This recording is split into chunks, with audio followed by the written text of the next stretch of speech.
তো বন্ধুরা, আজকে রান্না করবো আমি মুরগির পা এখানে নিয়ে নিয়েছি। গরম জলে এখন চুবিয়ে ভালোভাবে ছাড়িয়ে নেব। দেখুন খোসাটা কি রকম ভাবে ছেড়ে যাচ্ছে। ছাড়ানো হয়ে গিয়েছে আমার। এখন এটা ভালোভাবে এখন কেটে নেব একটু একটু করে। তো কাটানো হয়ে গেছে। এখন আমি দেখুন ভালোভাবে পরিষ্কার করে নিয়েছি। এখন কড়াই চাপিয়ে নিয়েছি, দিয়ে দেবো সরষার তেল, পেঁয়াজ কুচি, তারপর এখানে আদা রসুন লঙ্কা বাটা দিয়ে দিচ্ছি।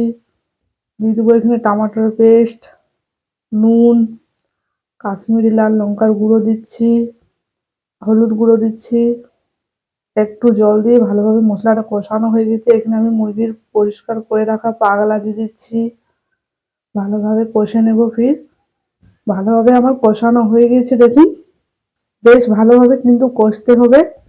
তারপর এর মধ্যে একটু দিয়ে দেবো আমি জল।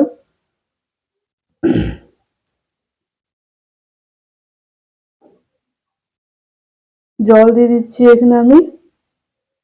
জল দিয়ে আনা হয়ে গেছে।